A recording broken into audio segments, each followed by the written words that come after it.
Tá? Só foi o Vuduzinho. Boa noite.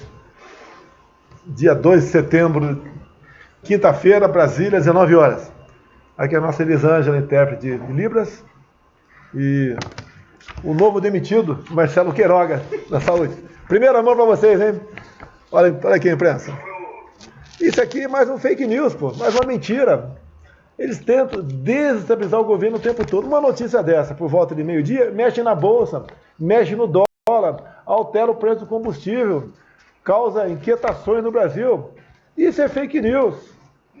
Não são aquelas pessoas que ficam na internet, nas horas de folga, ou alguns trabalham na internet, nas suas páginas, falando, opinando, debatendo com várias pessoas o que ele acha desse ou daquele assunto. É lamentável que todo dia fake news até não querer mais. Eu sou fake news 10 anos antes das eleições. Para ser mais preciso, desde 2010, quando eu descobri aquele tal do kit gay, alguém lembra do tal do kit gay? Nada contra os gays não, tá, pessoal? É que querer ensinar certas coisas para criança, aí não dá para a gente concordar com isso. Bem, aqui está dizendo que Queiroga pediu demissão. Pediu demissão, Queiroga? Eu fui atrás de você, pô. Rapidamente, pessoal, o Queiroga vai estar aqui, depois vai sentar o Marcos Ponce no lugar dele e vai falar um pouco de ciência e tecnologia. Quem conhece o Marcos Ponce, acompanha, realmente nunca tivemos um ministro na ciência e tecnologia do padrão do Marcos Ponce. É o único astronauta abaixo da linha do Equador, podia estar muito bem trabalhando na NASA, como já trabalhou por lá, ganhando aí várias vezes o que ganha aqui, sem apurrinhações, né? Trabalhando realmente para uma coisa que ele acredita, se dedicou, mas preferiu estar conosco aqui no Brasil, trabalhando no Ministério da Ciência e Tecnologia. E tem muita coisa para apresentar para vocês. Vai falar pouca coisa, porque senão realmente teremos ter algumas horas de live. Dizer a vocês que entraremos amanhã com uma ação direta de constitucionalidade por omissão, levando-se em conta a emenda constitucional 33 de 2001. O que é isso aí? Trata do ICMS de combustíveis, ou seja, quando eu falo que o Imposto Federal dos Combustíveis está congelado, né, desde janeiro de 2019, o que é isso? Então, um valor fixo, PIS, COFINS e CID. E no tocante aos governadores, que deveriam seguir a emenda constitucional 33 de 2001, toda vez que aumenta um pouquinho o combustível, eles aumentam na ponta da linha. Esse aumento quase que é o dobro daquilo que se registra lá na origem. Por quê? Porque o ICMS é um percentual que incide em cima do preço do combustível, a gasolina, R$2. Vamos supor 30% ICMS de combustível. 30% em cima de 2, 60 centavos por litro, mas não é verdade. Né? É 30% em cima do valor final da bomba. Isso aí é uma maneira de governadores ganhar mais dinheiro. E não tem exceção. Todos fazem exatamente a mesma coisa. Então, se a gasolina está na refinaria 20 centavos, R$2, e na bomba está R$6, ele pega de ICMS R$ 1,80 no litro de gasolina em média, onde deveria ser 60 centavos. Então, arredondando os números, o preço da gasolina podia estar R$ 1,20 mais barato do que está hoje. Então, o que nós queremos aqui? Obrigado a recorrer ao Supremo, né? E o Supremo, a ação está bem clara, eu não sou constitucionalista não, está bem clara, a emenda constitucional 33 de 2000 é bastante clara, dizendo que o valor do ICMS tem que ser um valor nominal fixo. E daí, então, o parlamento vai decidir como fazer isso aí. Se vai determinar, dar um prazo para os governadores fixar esse valor. E acaba com essa história, toda vez que aumenta o combustível, o ICMS acompanha isso aí. É igual, por exemplo, a bandeira vermelha. Somos obrigados a botar a bandeira vermelha na energia elétrica. Por quê? Porque não tem mais água, as hidrelétricas cada vez produzindo menos. E você tem que produzir a mesma quantidade de energia. Daí você vai uma outra fonte, termoelétrica, tá? Que custa bem mais caro. Daí a cada 100 quilowatts, mais ou menos R$10 da bandeira vermelha. O que os governadores fazem? Cobram ICMS um pouco acima de 30% da bandeira vermelha também. O único estado que não está fazendo isso, fazendo a justiça, é o de Mato Grosso do Sul. Tá certo? Então nós queremos dessa maneira que quando você chegar no posto de combustível, você saiba ali realmente preço da gasolina na refinaria, tanto. Imposto federal, tanto. Imposto estadual e ICMS, tanto. Frete, tanto. E margem de lucro do posto de combustível, tanto. É isso que nós queremos. E daí nós podemos realmente, o eleitor, o consumidor, no que ele achar que deve contestar, se achar que o governo federal o imposto está muito alto, é para cima de mim. Se achar que é o governador, pode ter certeza. Hoje em dia, mais do dobro do imposto é dos governadores. Vai para cima dos governadores. Dizer também que Mato Grosso do Sul é o estado que cobra o menor ICMS no diesel. Mais uma coisa? Quer falar uma coisa de combustível aí? Não, combustível não é comigo. Contigo não? É você. Vamos lá, devo estar oportunamente no CEAGESP em São Paulo, visitando lá o Coronel Melo Araújo, que é o diretor-presidente, e vai ser inaugurado com proposta nossa, né, acertada com o Pedro Guimarães, da Caixa, uma nova agência, né, da Caixa Econômica Federal na CEAGESP. Realmente a CEAGESP mudou muito desde quando o Coronel Melo Araújo lá assumiu a direção dessa central de abastecimento. Vamos lá, um tempo atrás aí o pessoal andou descendo o cacete na gente, nós recebemos ali 60 e-mails da Pfizer, não demos bola para a Pfizer, não compramos a vacina, não sei o quê, por isso não tinha vacina. Aquela história toda, essa mídia porca que nós temos no Brasil, né? Como com honrosas exceções. Nós maltratamos tanto a Pfizer. O que a Pfizer anunciou a semana passada aqui? Presidente, peça a gente o João 8,32. Tá. E conhecereis a verdade e a verdade vos libertará. O que temos é um ambiente de negócios que foi proporcionado pelo seu governo, um ambiente muito propício, e essa indústria farmacêutica fez uma parceria com outra indústria privada brasileira e montaram aqui uma linha de produção para a vacina da Pfizer, sem um centavo do governo brasileiro. Então, eles acreditam no ambiente de negócio do Brasil, eles acreditam no nosso Sistema Único de Saúde, confiam na nossa Anvisa, que só dá aval para produtos que têm eficácia comprovada, e com isso nós conseguimos até agora, presidente, distribuir 230 milhões de doses de vacina. Isso não é pouco, mais de 190 milhões de doses de vacinas aplicadas, 80% da população adulta vacinada com a primeira dose, já ultrapassamos inclusive os Estados Unidos em relação à primeira dose. E vamos, célebre, presidente, ultrapassar também em relação à segunda dose. O senhor me deu uma missão e eu tenho que cumprir. Então, até o final de outubro, vamos vacinar todos acima de 18 anos com a segunda dose. Quando chega a vacina no Maranhão, você sabe quanto o estado mais pobre, mais gordo é o governador, né? O Maranhão é o estado mais pobre do Brasil, né? O cara lá pesa lá umas 8, 9 arroba. Ele faz showmício que a vacina é dele, é isso mesmo? Fazem essas festas, né, presidente? Gostam de aumentar ICMS no gás, no combustível, e aí vem a inflação, e aí a responsabilidade, querem terceirizar essa responsabilidade. O mesmo acontece com relação à vacina. A vacina, quem comprou vacina no Maranhão? Foi o governador ou foi o governo federal? Governo federal. Não tem, ele faz festa no Maranhão, o governador, mas não comprou uma dose de vacina. Nada, zero. Nem o governador, né? Agora, ele não quer que instale lá na CPI, essa CPI armada do circo, ele não quer que você investigue aí o consórcio do Nordeste, do senhor Carlos Gabas. Sumiu com 48 milhões de reais e não comprou um respirador sequer. Essa é a CPI da Covid, né? Que ontem humilhou um motoboy. Perguntaram para o motoboy, num pendrive que ele entregou, fez uma entrega, o que tinha no pendrive? Chegou a esse ponto a CPI da Covid. E hoje estou vendo aqui que o pessoal de Brasília, né, ocupou ali a presidência e a relatoria, porque estavam ouvindo um secretário de saúde aqui, afastado do DF. Ou seja, fazendo política o tempo todo. Então, a questão da vacina, a Pfizer está botando uma fábrica aqui no Brasil. Tá? Eu vou falar com o Marcos Pontes daqui a pouco também. Nós devemos aí, vai falar sobre a vacina brasileira, tem umas 15 em andamento, né Marcão? Ok? Você quer que eu seja o primeiro a tomar a tua vacina, Marcão? Seria bom. Seria bom? Já 3 com autorização da pesquisa. O meu IgG, eu não sei porquê, está em 991. Não sei nem se eu peguei esse negócio. Eu peguei lá atrás, se peguei de novo, não fiquei sabendo. Não senti mal, nada. Estou com 991, tá bom ou não? É uma boa defesa, né? Uma boa defesa? Tá certo. Dizem que a melhor defesa é o ataque, às vezes, né, presidente? Tá certo. Então, além da Pfizer, o que mais você tem falado sobre? Tem que falar sobre os recursos, né? Recursos, rapidamente. Só em UTI, presidente, jogo rápido. Em 2021, 25 mil leitos de UTI habilitados. 15 bilhões de reais. E amanhã, mais uma portaria. 1,1 bilhão para quê? Para cuidar dos pacientes Covid que ficam em enfermarias. E esse dinheiro vai de fundo a fundo.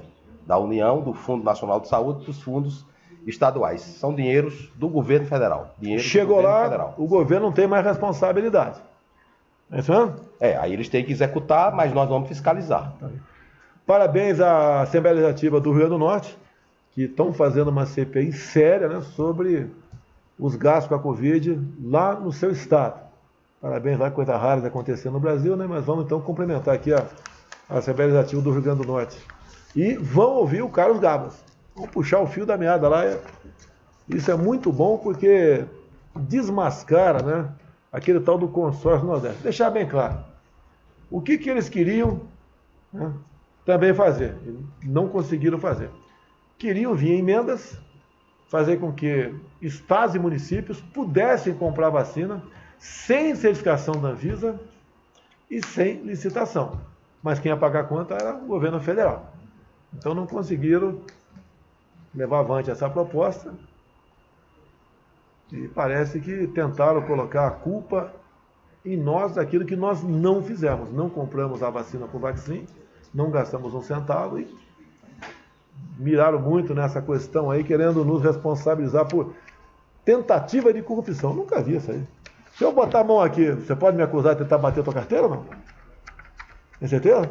Absoluta, presidente. Mas outra coisa também não vou fazer baixando a mão, não. Fique tranquilo aí. Tá? Presidente, sábado eu vou viajar à Itália e vou participar da reunião dos ministros do G20. E vamos mostrar... Quem tem essa medalha aqui, você sabe que se garante, né? Eu também. Vou representar o Brasil na reunião dos ministros da saúde do G20, já preparatória para a reunião de cúpula. E vamos mostrar o que estamos fazendo aqui. Né? Mostrar que o Brasil vai muito bem, reduzimos o número de óbitos, o número de casos, vacinando a nossa população, atuando fortemente para nos livrarmos de todas essas barreiras que se colocam. É sempre bom falar, na economia formal, né, com carteira assinada, o pessoal da carteira assinada, o Brasil vai indo muito bem. Terminamos 2020 com mais gente empregado com carteira assinada do que quando terminamos 2019, ano que não teve a pandemia. No corrente ano, a média mensal está acima de mais 250 mil novos empregos. Agora, tem um passivo da pandemia. Né? É aquela história, vocês lembram muito bem, né? Fique em casa, a economia a gente vê depois, não era isso? Que eu falava, não pode ser assim? Mas tem que tratar as duas coisas, o vírus e o desemprego. E eu apanhava todo dia porque eu falava isso aí. Bem, veio as consequências. E só não estão sendo mais graves porque nós tomamos medidas lá atrás. Programas para manutenção de empregos, como o BEM, o PRONAMP.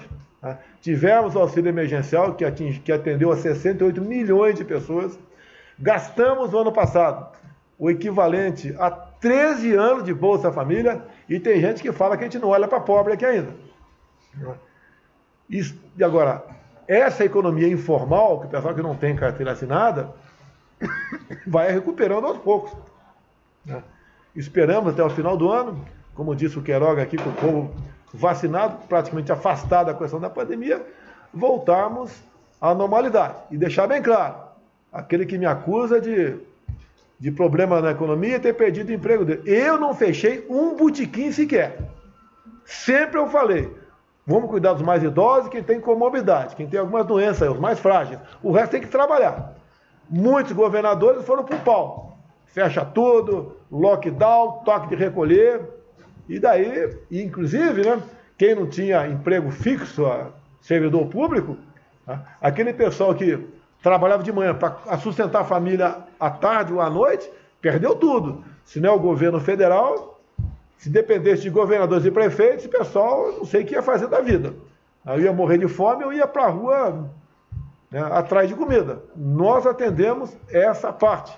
Então, o Brasil é um dos países que menos sofreu com a economia, dadas as medidas que nós tomamos. Agora, vem inflação em cima disso.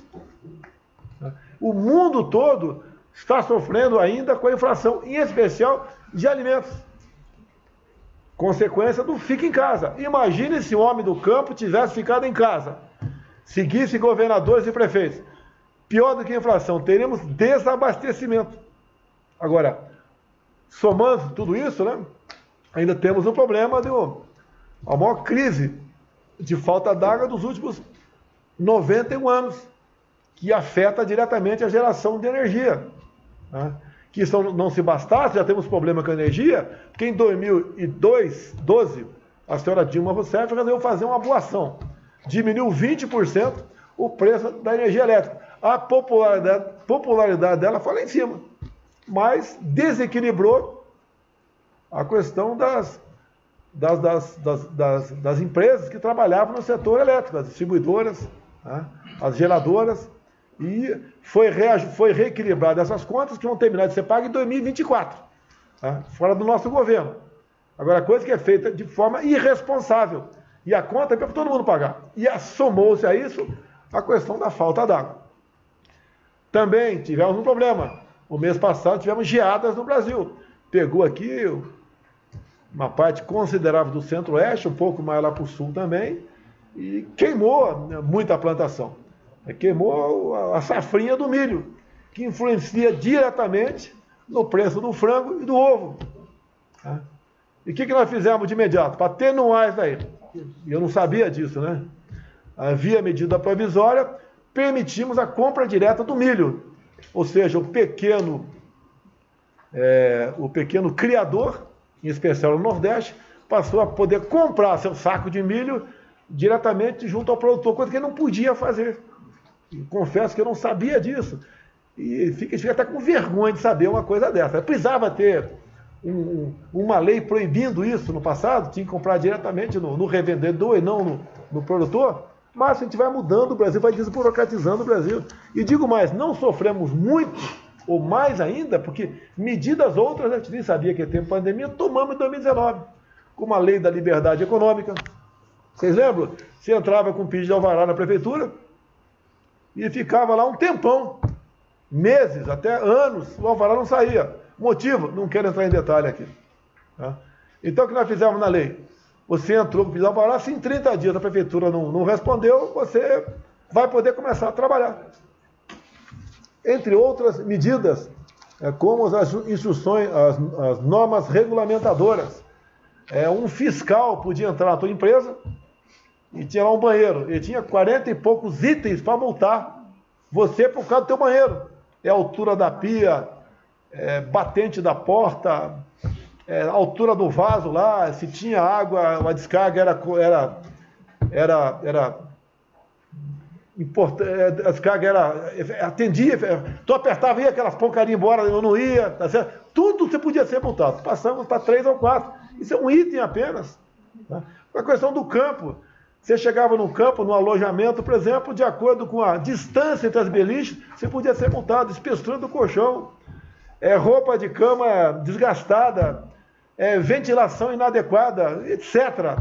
Então, realmente, o poder de fiscalização era enorme, que muitas vezes o fiscal, que existe, né, mal intencionado, ia logo gastava uma caneta BIC naquela empresa e prejudicava realmente o andamento daquela empresa. Nós mudamos, e muito. Via Rogério Marinho, na época, que estava lá no Ministério da Economia. Então, muitas medidas nós tomamos que ajudou a diminuir esse impacto. Agora, está complicada a situação? Sei. Tem inflação? Tem. A gasolina está alta? Está alta. Eu não estou dando justificativo, eu estou mostrando a verdade. Quem não quiser acreditar, paciência. Mais uma coisa, para botar o Marcos Pontes aqui? Saúde, economia e liberdade, presidente. Selva, liberdade e tudo. Bota o Marcos Pontes aqui. Enquanto isso, o Supremo, o segundo dia, o Supremo Tribunal Federal discutindo hoje o novo marco temporal. O que você tem a ver com o marco temporal? Você tem tudo a ver. O próprio Supremo decidiu, quando demarcou aquela reserva indígena Raposa Serra do Sol, que a área ocupada pelos índios até a data da promulgação da Constituição, aquela área pertencia aos indígenas. A partir dali, não. Então, com a nova tese agora que foi levantada pelo ministro Fachin e a ministra Rosa Weber, qual é a nova tese deles? Que esse marco temporal não tem tempo. Não é fixo lá, 1988. Vale agora, ou seja, no campo de futebol da tua casa, né?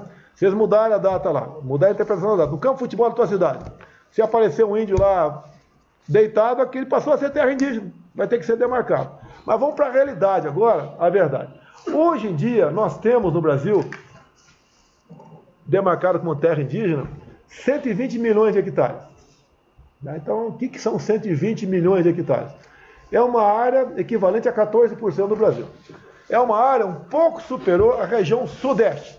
Então, nós temos, hoje em dia, demarcado como terra indígena no Brasil, uma área superior a São Paulo, Minas, Rio e Espírito Santo. Ok? É bastante área? Sim. Nós temos menos de 1 milhão de índios no Brasil. Na ordem de 900 mil. Então, uma área tamanho de maior que São Paulo, Minas, Rio e Espírito Santo, está demarcado como terra indígena. Se esse marco temporal, que foi fixado em 88, for considerado não válido mais, nós teremos uma outra área semelhante a essa, que vai ser demarcada imediatamente como terra indígena. Então, como eu disse a vocês, atualmente são 119 milhões de hectares como terra indígena. Teremos mais 117 milhões. Então, outra área, tamanho da região sudeste. Para ter uma noção, essas duas novas áreas, a antiga e a que vai ser demarcada, são maiores que a região sudeste e sul, todas juntas. E o que vai acontecer? Vai simplesmente acabar com o agronegócio no Brasil. Porque essas áreas estão concentradas em grande parte no centro-oeste, que aqui você pega Mato Grosso do Sul, Mato Grosso e Goiás, e a região norte, que são 7 estados, em grande parte Pará e Amazonas. Agora, tem áreas indígenas que está previsto ser demarcado, se for mudado a data do marco temporal, que pela localização geográfica delas, elas anulam outras áreas. Então, demarcou aqui. Aqui tem uma grande área, o pessoal está produzindo soja, por exemplo. Não adianta produzir soja. Pode esquecer, que você vai ter que passar de avião por cima da reserva. Acaba o Brasil. A gente espera do Supremo Tribunal Federal. Bom senso. Bom senso, ou a gente vai entregar para o índio realmente o Brasil. Se tivermos que cumprir essa decisão do Supremo Tribunal Federal. Espero que não aceite esse novo marco, ou alguém peça vistas. O que é comum acontecer e senta em cima do processo. Mas de qualquer maneira, pessoal, de qualquer maneira, fica, porque essas novas áreas, atualmente são 621 áreas indígenas. Atualmente, 621. Serão mais 607. Então, o cara que está produzindo aqui, ele sabe que lá na frente, daqui 1, 2, 3, ou 5, 10 anos, reconsiderarem o que está sendo votado e mudar o marco temporal, ele sabe que a fazenda dele não vai valer nada. Qual o estímulo que ele tem para investir hoje em dia? Qual garantia jurídica que ele tem para continuar trabalhando? O Brasil não pode continuar vivendo dessa forma. Não pode. É muito simples. E o que nós estamos fazendo aqui para atenuar isso aí? Por exemplo, o deputado Medeiros de Mato Grosso me assessora nessa área. Sempre manda vídeos, etc. O que está acontecendo com os parecis que estão plantando. Começou antes do nosso governo. O que começou depois? Os baiquiris, os tucanos, os yanomamis, os caiapós. Cada vez mais os nossos irmãos indígenas estão trabalhando no campo para produzir para si e para vender também. Eles não querem mais ficar dependentes de projetos sociais do governo federal. Cada vez mais quer se integrar a nós. A gente espera que o Supremo Tribunal Federal mantenha o marco temporal como 1988. Caso contrário, teremos um problema seríssimo no Brasil. Bem, estou com o Marcos Pontes aqui. Marcão, você tem muita coisa para falar para a gente. 1 minuto cada resposta, Marcão. Cadê minhas perguntas aqui? Você, quando foi para o espaço, no bom sentido, né? Sim, real. Você ficou a que altura da Terra, mais ou menos, aqui? A estação espacial fica numa órbita de 51 graus com relação ao Equador, 400 quilômetros de altura, com 28 mil quilômetros por hora. 400 quilômetros? É. Só isso é pertinho? É perto. 400 quilômetros com 28 mil quilômetros por hora de velocidade. Qual a distância Rio-São Paulo? É um pouco mais que isso, eu acredito, né? Deve ser uns 500 quilômetros. É uma altura da Rio-São Paulo, então? É, só que girando. Qual a temperatura, mais ou menos, você estava lá em cima lá? Na superfície da espaçonave, que a gente consegue definir a temperatura, vai aproximadamente entre menos 90 graus, quando está do lado da noite, né, escondido do sol, e mais 90 graus quando está exposto ao sol. Se tu sair da espaçonave, tu vira picolé na hora. Ah, sim. Se falhar o equipamento, aquele equipamento nosso, se falhar aquilo lá, vai durar alguns segundos só. E quando a cápsula entra na superfície novamente da Terra, qual a temperatura que chega por lá de fora? Ela tem um painel térmico, né, na reentrada tem um painel térmico, fica a 70 centímetros das nossas costas, aquece a 2.500 graus. Caramba!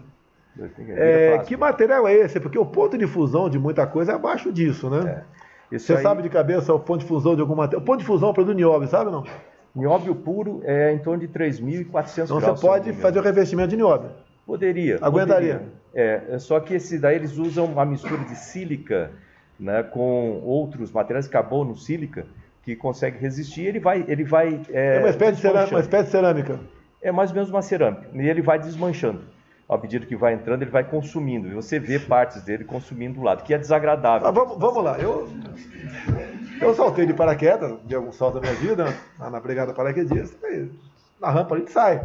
Mas quando a gente sai, a gente fica de vez em quando pergunta, o que eu estou fazendo aqui? Você já perguntou o que você estava fazendo lá em cima ou não? Não, se pergunta, só que não dá muito tempo, né? Tá fazendo uma série de coisas.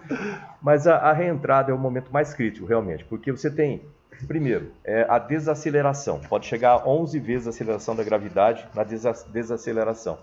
Depois, você tem o aquecimento, esse aquecimento de 2.500 graus do lado de fora ali. Se falhar, morreu. Entra o plasma dentro, tem 10 segundos para viver. Vibração, né? Muita vibração. E durante esses 4 minutos você não consegue falar com ninguém. Você está na interface ali, não dá para transmitir nada. O que você quer dizer? Se um satélite, por exemplo, entra na órbita, é um problema, entra na órbita, ele se desintegra?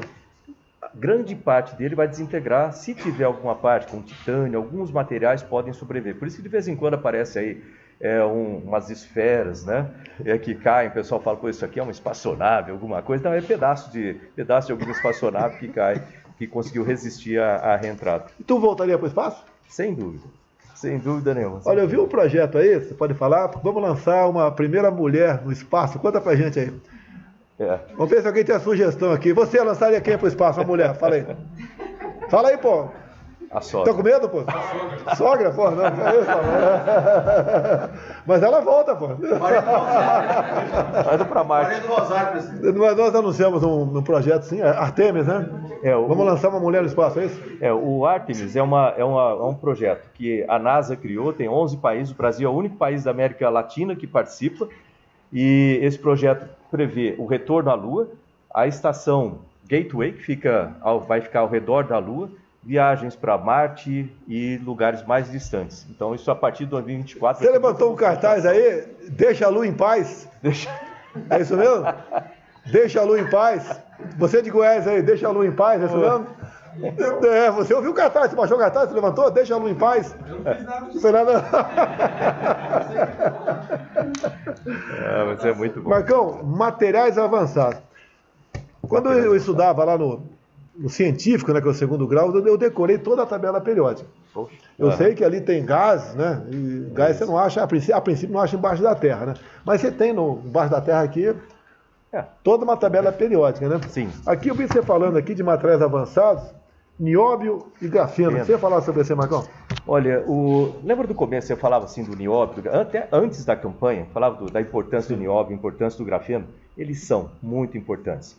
O pessoal sacanear, lembra da época lá? O pessoal falava que devia botar o grafeno de vice, botar o nióbio para ser ministro, zombando o tempo todo, né? Mas tudo bem, vamos lá. Então, o grafeno ele vem da grafita, o Brasil tem grandes depósitos de grafita e passa pela seguinte transformação, primeiro de grafite para grafeno e depois o grafeno em produtos. O Brasil já tem essa cadeia completa agora. Nós temos a maior usina de grafeno, de produção de grafeno da América Latina, agora em Caxias do Sul, e também já temos vários produtos comerciais, né, já utilizando grafeno, que vão desde combustível para caminhões até partes de automóveis e uma série de coisas. Nióbio.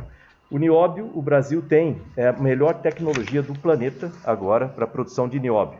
Ele é produzido em 165 processos até chegar no nióbio puro. Ele serve para ligas, para melhorar uma série de metais. E essa junção dessas duas coisas, o nióbio com o grafeno, vai vir a super bateria que a gente tem trabalhado com Vamos isso. lá, até bom separar. Eu sei que é difícil de fazer uma projeção, né? A gente fica preocupado. Quando tu acha que a super bateria de nióbio e grafeno poderá sair da prancheta? Ela já está saindo. Já está saindo? Na verdade, já está saindo da prancheta. O que acontece é que o nióbio ele melhora, vamos dizer assim, a circulação de elétrons, tanto a emissão quanto a recolher elétrons. A bateria lança elétrons na corrente, é consumido, passa pelo circuito e volta na bateria. Para o pessoal entender aqui que eu também estou meio complicado. Hoje em dia, se você der uma carga rápida numa bateria comum, ela pode pegar fogo.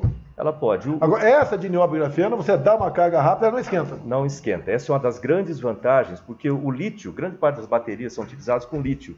O lítio ele produz bem elétrons, mas ele não gosta muito, ele esquenta bastante, pode explodir. Usando o nióbio e grafeno, o nióbio, primeiro, junto com o lítio, ele melhora tanto a produção quanto a recolher esses elétrons. Segundo, quando você coloca grafeno, né, o grafeno como separador entre o cátodo e o anodo também, ele evita, primeiro ele permite passar rápido a corrente, não esquentar. E também ele tira a possibilidade de dendritos que liga entre o cátodo e o anodo, e isso faz com que olha a minha cara aqui que estou entendendo tudo aqui, ó. Mas ajuda bastante. Ou seja, a gente vai ter uma bateria que carrega rápido, descarrega lentamente e pode ser carregada muitas vezes, né? E ela não ser esquentada. Olha, eu assim, falava lá atrás, eu sempre gostei de ciências exatas, gostei de física, de química. Né? Eu era apaixonado por isso aí. E a super bateria de nióbio e grafeno vai ser uma revolução na indústria automobilística. E você pode, né? Você pode, eu sei que é a carga rápida, uma coisa interessante a carga rápida, mas você pode ter um teto solar na tua casa, você deixa a bateria carregando, volta no carro, vai trabalhar, volta. Se bobear, se você for ir e voltar a trabalhar, o custo vai ser zero de energia. O desenvolvimento de painéis solares, sistemas com energia eólica, desenvolvimento de baterias para carregar muito rápido, como as super baterias, vai permitir aí basicamente a liberdade. Nós tivemos em Caxias do Sul, na Universidade de Caxias do Sul, lá estão trabalhando também na questão de caminhões elétricos. Caminhões, na verdade ali eles trabalham com o grafeno, desenvolvimento de grafeno. No Parque Tecnológico de Itaipu, nós temos trabalhado com ônibus que funciona com biocombustível e baterias de... A gente está fazendo com sódio também, é outro teste sendo feito com sódio, mas ali é elétrico com biocombustível. Isso aí é o futuro. Né, então você falou que está saindo. Você acredita que em uns 5 anos devemos ter super baterias? Eu acredito. Na verdade já existem algumas em teste, né, ainda em pequena escala, mas isso já está em teste. O Brasil não pode ficar para trás, por isso que eu estou correndo aí junto com algumas empresas também no desenvolvimento dessa bateria para a gente chegar na frente aí, junto com os países protagonistas do setor. Realmente vai ser uma coisa fantástica isso aí, né? É cada vez menos a dependência do combustível fóssil. Importante. É importantíssimo isso aí. Tá? Importante. Tem que fazer essa transição do combustível fóssil para o renovável. Fala um pouquinho aqui, porque eu estive em Israel por 3 vezes. Uma vez antes das eleições, estive lá com o Nick Lorenzoni, meus 3 filhos. Foram muito bem recebidos pelo primeiro-ministro Benjamin Netanyahu. Tá? E trocamos muitas ideias. E Israel é um país muito simpático a nós. E nós também simpáticos a eles. Tanto é que nós estamos ultimando, né? Já atrasou, a pandemia atrasou a gente, um novo projeto Rondon, que seria Davi Rondon, para nós mandarmos garotada para lá, né? Que é no último ano da universidade, desde que fala inglês, para aprender ali piscicultura, agricultura no deserto, ciência, tecnologia, defesa. Está indo muito bem no tocante a isso aí. E eles têm uma tecnologia lá que nós trouxemos alguns equipamentos para cá, que é pegar água do ar. Você pega lá no interiorzão lá de Pernambuco, por exemplo, né? Onde praticamente não chove, você vai botar um equipamento lá parecido com aquele ar-condicionado que gera água, né? Nós temos alguns desses equipamentos no Brasil? Temos. Esse aí é o projeto Água Atmosférica do MCTI. Já está instalado em 10 escolas na região Nordeste. principalmente os lugares mais pobres e mais secos. Né? Existem essas máquinas, têm a capacidade, num ambiente com uma umidade do ar acima de 80%, de produzir 900 litros por dia. Essas daí, nas condições do Nordeste, vão produzir algo em torno de 500 a 600 litros por dia. E nós vamos inaugurar, já está pronto lá para inaugurar. E esse equipamento você poderia, né, que eu não sei, acoplar uma placa fotovoltaica de energia solar, você tirar com esse equipamento? Pode, sem dúvida nenhuma. Ele consome pouca energia também. E esses laboratórios estão lá por enquanto? Não, está em escolas. Escolas. Daqui a pouco o brasileiro vai começar a copiar esse trem, vai não? Não, já temos copiando essa tecnologia, a gente já tem aqui também. E isso vai ser muito bom para demonstrar a possibilidade, mais uma maneira de trazer água para o Nordeste, além de dessalinização, além de transposição do rio, aí uma série de outros meios. O problema principal da água é a gestão de todos esses meios para poder... nas próximas semanas eu vou estar lá com o comandante do Exército, lá na zona mais seca do Nordeste, né? Para mostrar o trabalho do Exército Brasileiro perfurando poço artesiano naquela região. Cada poço perfurado a gente dá um golpe na indústria do carro-pipa. Sem dúvida. Assim como com a Tarcísio, nós estamos dando golpe, né, nos balseiros pelo Brasil. Quando tiver na ponte do Abunã, por exemplo. Né? Lá, na ponte do Abunã foi inaugurada, tinha uma balsa ali, e um caminhão, um bitrem, pagava em média R$200 para atravessar o rio. Um carro de passeio, R$20. O caboclo a pé, R$4.000. Muitas vezes o cara não tinha R$4.000 para atravessar nadando e morrer afogado. Então, resolvemos o problema lá, diminuiu com toda certeza o preço da mercadoria lá no Acre, porque não tinha mais que esse pedágio que impactava o preço da mercadoria, deixou de existir.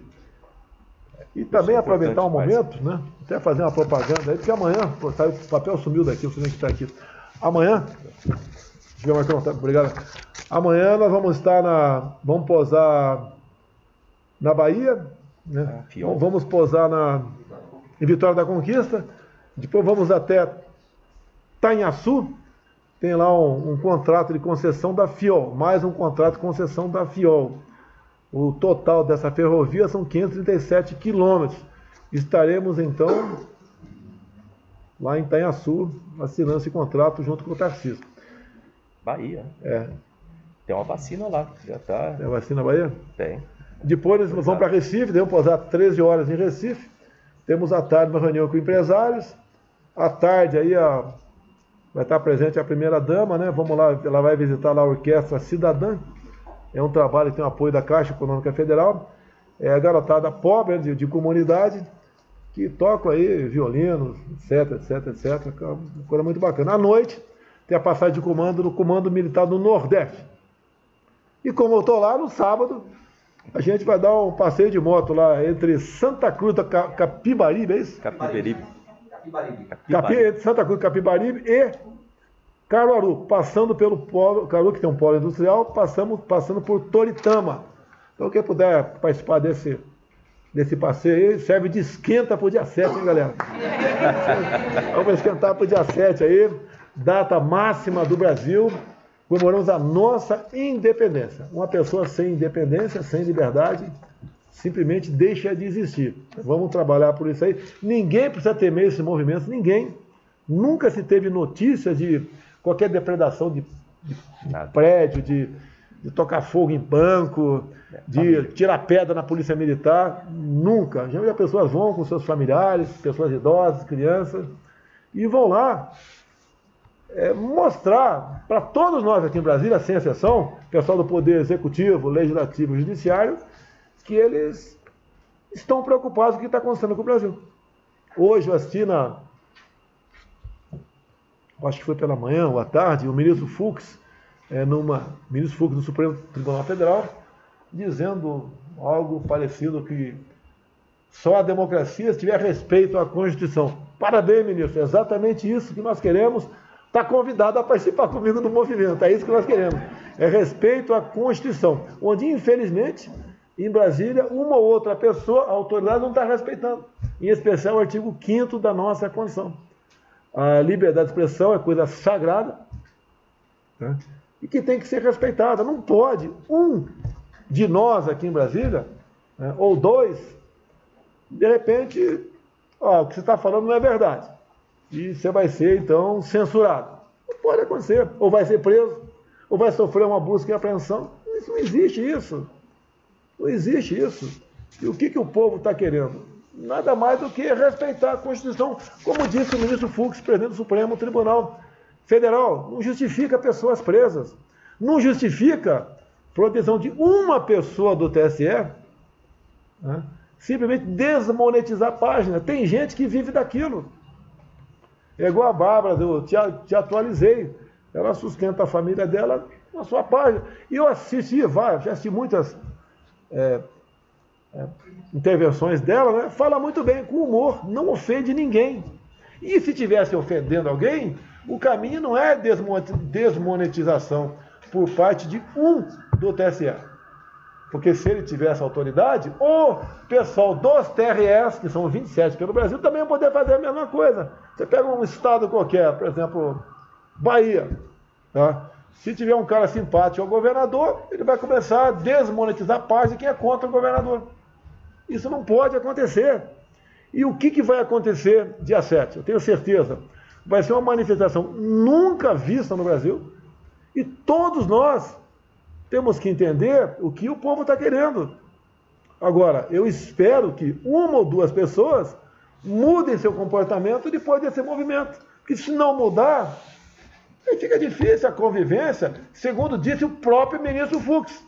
Ou então, o Supremo Tribunal Federal, por exemplo, tem autoridade, tem legitimidade para apresentar uma... Eu acho que nem tem, né? Porque emenda à Constituição em cima da cláusula pétrea não existe. Tem que ser uma nova Assembleia Nacional Constituinte. E tem certas coisas, que é ou não é. Ou você tem liberdade ou não tem. Eu vejo essa questão de alguns preocupados, né? Ofendeu a minha esposa, está ofendendo a minha família. Mais do que a minha família é ofendida. O tempo todo com fake news, coisa baixaria. O pessoal joga futebol com a minha cabeça por aí, eu dou até risada, pô. É igual apelido. Se você ficar aí, reagir, fica pior. Agora, a liberdade não tem preço. Vale mais que a própria vida. Esse grande retrato que teremos, né, não só em Brasília, como na Paulista. Na Paulista é o mais importante retrato, porque a cidade é a mais populosa do Brasil e vem gente do país todo para lá. Se essa foto não sensibilizar essa pessoa, pelo amor de Deus. É que eu disse no meu discurso hoje aqui embaixo. Acho que vale a pena, deu uns 15 minutos, assistir. Se um ministro meu está pisando na bola, eu chego lá, Marcão, vem cá, Marcão, vamos bater um papo, sai nós dois no cantinho aqui. Quanta vez eu fiz contigo esse aqui? Sai nós dois. E vale tudo, treinador. Vamos bater um papo lá. Não tem ele ficar com medo de ser demitido, não tem nada disso. E resolvemos o assunto. Ó, tem um cara lá, um servidor teu, que a vida, para a graça dele, vai dar problema lá. Vamos cortar a cabeça daquele cara. Ele reage, eu falo, olha aqui, Marcão, olha aqui, ó, vai dar merda. Vai dar merda, tá certo? E dele reage, daí eu pergunto, e daí? Resolve. Vamos embora ou não vamos? Resolve. Porque vai dar problema. Conversando, né? Tá? Se um deputado, um senador está tendo problema, o que é normal acontecer? O líder do partido, o presidente da Câmara, do Senado, ou seus pais chegam nele, ô Zé, você está falando besteira pra caramba, dá uma segurada aí, pô. Assim não vai dar certo. E no Supremo, tem que ser a mesma coisa. Se um lá está fora da curva, o presidente ou seus pais tem que chegar nele, ô meu irmão, você está causando transtorno. Você está aí provocando. Você está buscando uma ruptura. Tá? E nós estamos contigo, mas não estamos em tudo, pô. Não é, pois é, mexeu com o ministro, mexeu com todos, mexeu com o deputado, mexeu com 513, mexeu com o senador, mexeu com 81, mexeu com o ministro, mexeu com 23. Não é assim. Tá? Que nós podemos viver em paz. E essa desarmonia, que não é provocada por mim, é só me acusar que eu ia dar golpe. Tem idiota achando que eu vou dar golpe. Eu sou presidente, vou dar golpe em mim mesmo. Né? Muita idiotice. Né? Que ele vai impor uma ditadura. Ele vai Controlar as mídias sociais. O Barbudo acabou de falar isso aí, não acontece nada. Imagina se eu falo isso aí, né? Então nós temos que nos acertar, pô. Porque essa desarmonia mexe no dólar, mexe na bolsa e causa problemas para todos nós aqui no Brasil. Altera o preço do combustível. Agora que te apela aí, né? Se alguém estiver errando no meu ministério, por favor, é obrigação de dizer para mim que eu vou resolver. Se tiver a Câmara e o Senado, dá para resolver isso aí conversando com os respectivos presidentes ou com o deputado. E no Supremo não é diferente. Não é porque a pessoa chegou no Supremo que é diferente. Não sou Supremo. Tá? Ninguém mais manda do que eu. Eu interpreto a Constituição, eu prendo, eu abro inquérito contra o presidente sem MP. Inclusive, eu pedi, o meu advogado pediu a cópia do inquérito, não foi dado. Complicado, né? Mas a gente vai resolver isso aí. Eu tenho certeza que essa fotografia do dia 7 vai ser uma lição para todos os brasileiros. É o povo que, pacificamente, pode ter certeza que não acredita em invasão de prédio nenhum ataque à instituição, o Supremo, a Câmara, o Senado, a presidência. Críticas pontuais, no meu entender, são muito bem-vindas. Quanto às críticas que eu recebo, eu procuro me redirecionar, porque sei que não é eu que estou em jogo, não é o Brasil que está em jogo. Fala, Marcão. Vamos falar uma coisa sobre o 7 de setembro aí, Vamos lá. Coisa rápida, mas do que eu vejo, o 7 de setembro é uma data muito perfeita para demonstrar a necessidade de união de todo mundo. Diferenças de opinião existem, é normal em todos os lugares, mas é importante. O Brasil está no meio, passando por uma pandemia, precisa recuperar, né, a economia, ele precisa ir para frente. E a maneira de a gente fazer isso é trabalhar juntos, né? Todo mundo junto. Eu acho que a população vai mostrar exatamente isso, que é o presidente, todas as forças do país trabalhando juntos, né? Todos os poderes do país trabalhando para o país. Eu acho que vai ser uma coisa muito bonita. Você pode ver, o que a gente fica preocupado aqui tem a ver com o Congresso, né? Código poderá punir fake news sobre eleições. O que é mentira, o que não é mentira? Quem, por exemplo, critica o sistema eleitoral nosso, a urna eletrônica, o TSE, ou melhor, um ministro do TSE, um corregedor, está classificando como fake news. Agora, a nossa urna eletrônica é confiável, ela é impenetrável. Né? Tem gente que acha que diz que é impenetrável, mas não é. Oh, meu Deus do céu, não dá para aperfeiçoar. Você pode ver, eu vetei o fundo eleitoral 5.700. Já sancionado e está sendo massacrado por aí, né? Eu vetei. Não foi maldade, não. Eu tenho que, se fosse o fundo, levando-se em conta o gasto anterior mais a correção, eu teria que cumprir a lei de 2017. Eu era obrigado a sancionar. Caso não sancionasse, eu poderia estar em curso em crime de responsabilidade. Se eu não me engano, o artigo 85 da Constituição. O 5.700 não. Daí alguns falam, né? Esse novo método de apurar com o voto impresso do lado gasta em média quase 2 bilhões. Pô, mas queriam gastar 5.700. Nada mais justo ter esse 2 bi por lado de cá. E nós não podemos ter eleições onde você desconfie. Vamos acertar isso aí, eu tenho certeza. Para punir por fake news, o que é mentira e o que não é? Quer ver quando se fala em liberdade? Cidade de São Paulo passa a exigir comprovante de vacinação para entrada em eventos com mais de 500 pessoas a partir desta quarta. Pode acontecer, pessoal. Eu não sei se fui contaminado ou não no passado. Eu falei que meu GG está 991. Estou muito bem, melhor que o pessoal que tomou o Coronavac. Mas, melhor não, muito melhor que o pessoal que tomou o Coronavac. O que aconteceu comigo? Não sei. Não sei. Eu faço todos os exames periódicos, né? Faz até testosterona, né, pessoal?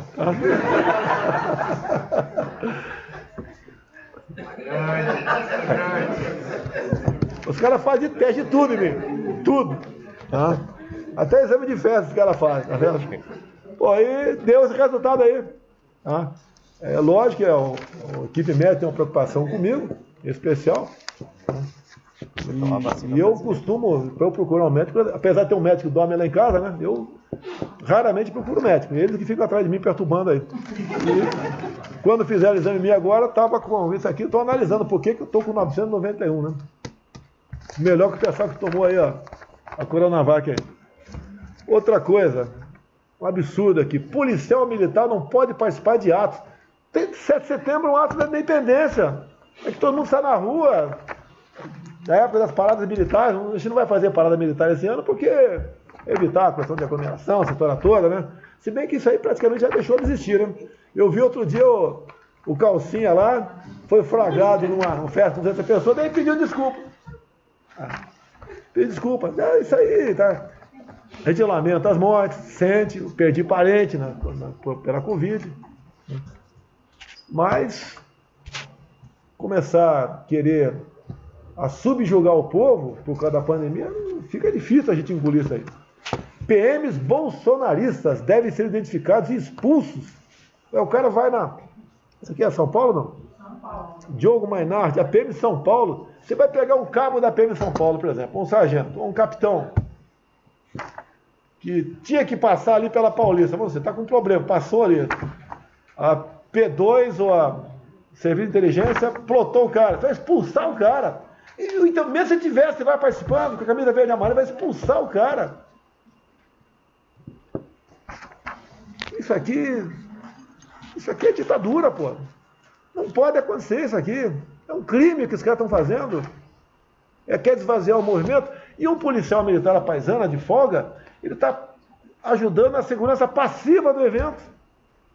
Será que a medida aqui do governo de São Paulo, não sei se é do governador, essa medida aqui, porque já que não fala nada, quem cala consente, né? É favorável a isso para ajudar possíveis infiltrados, para querer fazer uma bagunça lá e botar na conta da gente. Agora, uma coisa impressionante que eu vi aqui, na âncora da CBN, a CBN, é inacreditável, eu ouvi ela falando. Os bolsonaristas vão armados para matar comunista, fique em casa. O que ela tem na cabeça, essa repórter aqui, hein? Mas tudo bem, tem uma duas notícias para terminar aqui, depois passo para o Marcão, né? Vamos lá. Venezuelanos que imigram para o Brasil passam fome e vivem nas ruas em Roraima. Eu estou para ir para Roraima e vou lá em Pacaraba. Quero fazer uma live ali de umas 3 horas, mostrando o pessoal vindo da Venezuela para o Brasil. Vem ali por Santa Helena, quando entra no Brasil é Pacaraba. A maioria são mulheres, muitas com filho na barriga, né, grávida, com criança pequena, uma trouxa de roupa na cabeça, uma mala na mão. Ao longo do caminho a pé, elas são mineradas, muitas se prostituem para poder se alimentar. Isso está acontecendo num dos países mais ricos do mundo, a Venezuela. Tanto é que ela integra a OPEP, né? País exportador de petróleo, riquíssima em ouro também. Que ponto chegou a Venezuela por escolhas mal feitas na política? O Chávez lá atrás, ele se elegeu em 99, era uma esperança, ele criticava o regime cubano, elogiava o regime americano, foi uma surpresa muito boa em 99, mas rapidamente ele mudou a sua linha. E daí viu que poderia ficar no poder eternamente se começasse a cativar o povo. Começou com programas sociais. Um país riquíssimo, o petróleo na base de $120 o barril. O pessoal começou a viver no Estado, coisa mais linda que tem.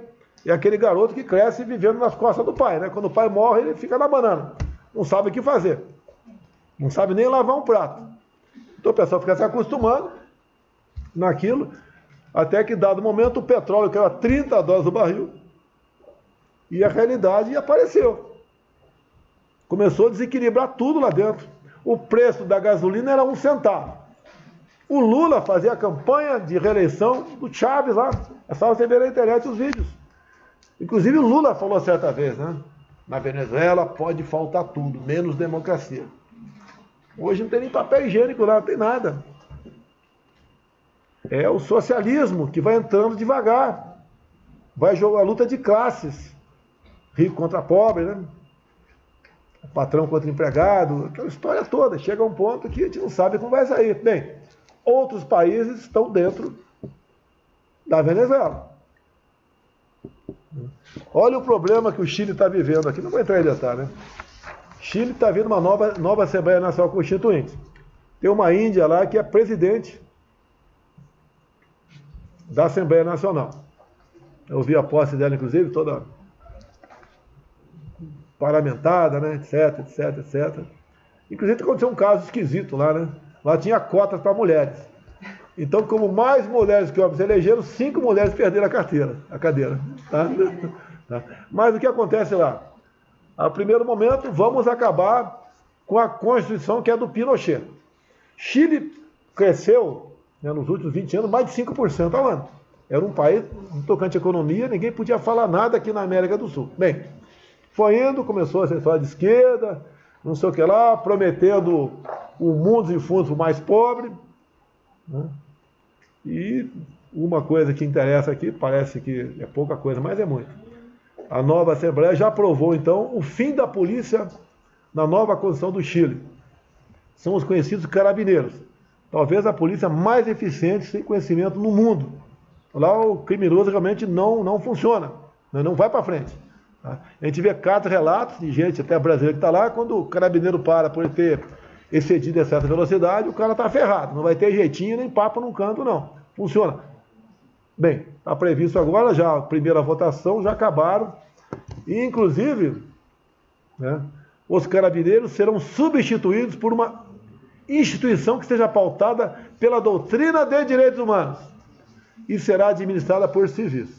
Já viu o que vai acontecer com os carabineiros no Chile, né? Não queremos no Brasil. Olha uma pérola aqui que pensa que ela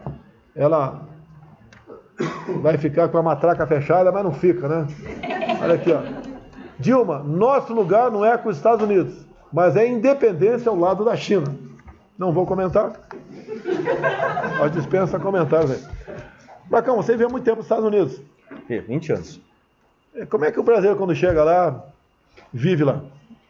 Olha, os Estados Unidos é um país que recebe muito bem as pessoas, é um país com bastante diversidade e lógico que existe toda uma sistemática, né, para a imigração, mas eles aceitam todas as pessoas de todos os países. É um país que realmente aceitavam, bem nesse sentido. Não é assim aceitar entrando, não. Não, tem que ter todo um procedimento para chegar lá. O presidente Biden fez uma campanha dizendo que abriu as portas dos Estados Unidos para todo mundo. Atualmente está fechado. Isso eu não vou me meter na política interna deles. Isso aí é questão dele lá. E não sei o que ele está vendo com essa vedação, né? O Trump começou a fazer o muro lá, parou. Lógico que ele não foi reeleito, mas os Estados Unidos, para quem está lá dentro, eu não vi nenhum brasileiro. Já tive nos Estados Unidos algumas vezes e já conversei com brasileiros. Quer voltar ao Brasil? E fala, só passei. Lá não tem CLT, não tem garantia no emprego. Tem garantia de emprego lá? Lá existe um pragmatismo muito grande com relação ao emprego, né? Funciona de uma forma que permite que as empresas cresçam nos Estados Unidos. E lá você pode ser patrão também com muita facilidade. Sim. Então é um regime completamente diferente. É muito incentivado. E lá você trabalhou, você vai ser remunerado. Não trabalhou, não vai ser remunerado. É um país que não tem direitos. Mas é impressionante, o brasileiro que está lá não quer vir para cá. Vai para o Brasil, arranja um emprego, carteira assinada, não quero. Mas tem estabilidade, direito de trabalho, não quero. Bem, aí cabe cada um interpretar o que acontece lá, o que acontece aqui. Como vivem, por exemplo, um caminhoneiro nos Estados Unidos, um ajudante de pedreiro, um entregador de pizza. Vive bem entregador de pizza nos Estados Unidos? Vive. Tem casa própria? Consegue trabalhar, consegue ganhar a vida, estudar, importante também, para que se faça a sua própria empresa ou cria aí algum vínculo com uma empresa grande. Existem possibilidades enormes. Né? A gente precisa fazer isso no Brasil também. E lá é um país realmente da liberdade. Né? E a liberdade é importante. Lá é importante. É um país onde o povo tem arma. Aqui, quando eu falei em armamento outro dia, nossa mãe, o pessoal fez meme com um fuzil no prato. Eu não como fuzil nem cartucho 762, eu como feijão. Pô, o arma, no meu entender, é um símbolo da liberdade. Eu não consigo dormir em casa, apesar de ter lá umas 200 pessoas por dia que estão lá, não sei o que define isso aí, né? que trata da segurança, entre outras coisas. Eu não consigo dormir sem uma arma minha do lado da cama. Quando a minha sogra está lá em casa, eu não uso arma. Eu boto até para dormir no quarto anterior meu e não uso arma. Se entrar ali, já viu, né? Se alguém entrar ali, já viu, né? Poxa vida. Mas... Você tem sogra, Marcão? Não tenho mais, já faleceu. Não, já faleceu. Mas eu gostava dela.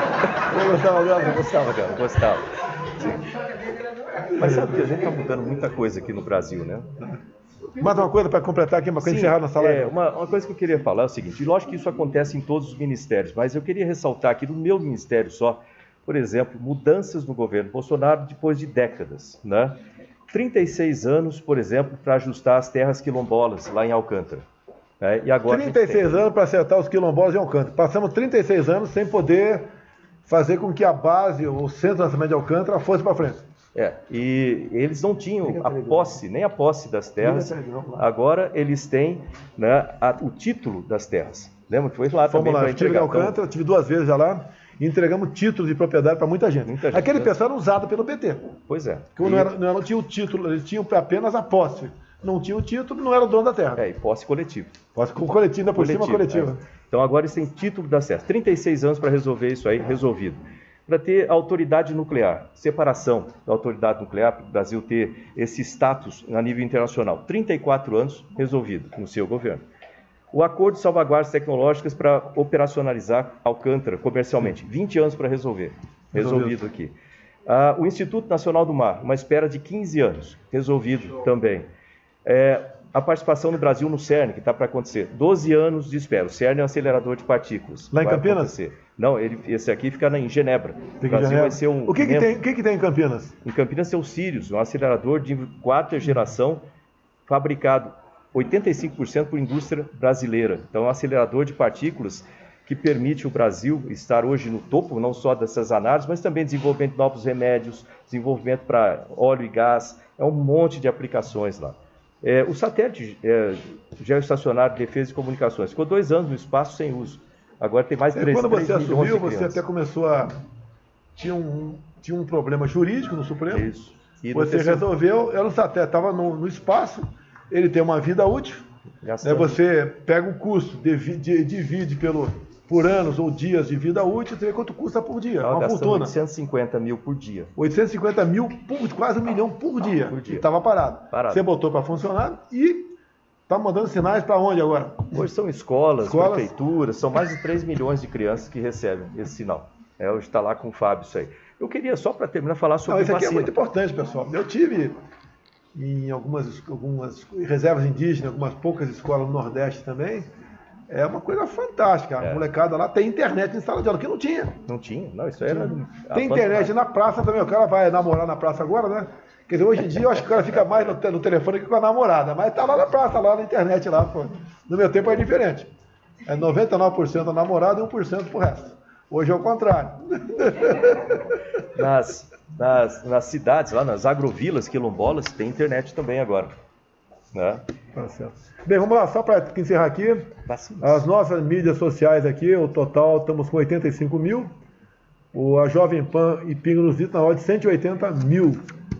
Então, 200, quase 300 mil aqui. Ok? Obrigado pela vacina. Deixa uma notícia muito boa de vacina aqui hoje. 30 segundos. 30 segundos. Acabamos de assinar o memorando de entendimento do Centro Nacional de Vacinas, que no seu governo é um ponto de inflexão. O Brasil vai ser produtor de tecnologia de vacina, insumo farmacêutico por empresa brasileira, produzindo nota fiscal e emprego no Brasil, e o envasamento que a gente já faz. O Brasil vai passar a ser produtor mundial de vacinas.